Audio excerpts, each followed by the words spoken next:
ρώτησες. Με χαρέψεις? Αχ, ναι, είναι να κλάψει γλυφάδα το γαλάζιο σκυλόψαρο. Τώρα άνοιξε σκοταδάκι μουρλια, όλα γαλάζια. Το φως, τα έπιπλα, καλεύει και την τουαλέτα γαλάζια τη βάψανα. Εγώ λοιπόν δεν έχω πάει ποτέ μου σε κλαμπ. Ούτε εγώ έχω πάει ποτέ μου. Χάμεις να πας. Κυρία Αγγελική μου, να πάτε κι εσείς. Τι δηλαδή που είστε τσουρόγρια. Καλέ, δεν πειράζει, δεν φαίνεται. Τη μύτη σου έβλεπες εκεί μέσα. Παιδάκι μου, δεν μπορείς να μιλάς λίγο σεμνότερα. Άκου τσουρόγρια. Ναι, πώς δεν μπορώ.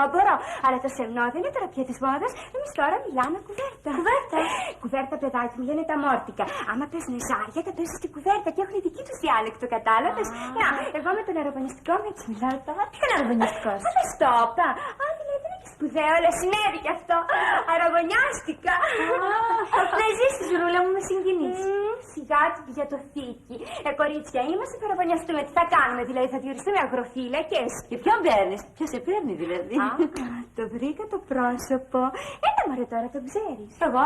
Αφού από σένα τον γνώρισα. Ο Μιχάλης. Ποιος? Ο Μιχάλης, μωρέ, και ένας σακλάκας που δουλεύει με τον πατέρα στο γραφείο. Ο Μιχάλης. Μα με ζήτησε, τι να του πω, όχι. Εύκολα βρίσκει σήμερα να πιάσει κορόιδο. Μάλιστα, κύριε, πώς θέλετε και στο μεταξύ, αν βρούμε κανένα καλύτερο, θα την κοπανάμε. Και δεν μου λες, Ζουρούλα, συζήτησε επισήμα. Από προχθές ήρθε και στο σπίτι με το λουλουδικό. Πλάκιος να δεις, αφού ο γέρο Παντελής τρελάθηκε. Μωρή μου λέει, πότε τον τύλιξες κιόλας.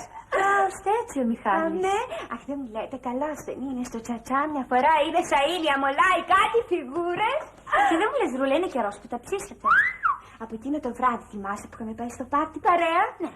Μου τα ρίξε. Δεσποινής μου λέει τα μάτια σου κοιτάω με βελούδινα. Δεν τα αφήσω να τσουρόμαγκα, του λέω αυτά. Να πάμε σε καμιά πρασινάδα να δούμε αν φυτρώσανε χαμομήλια. Και πήγατε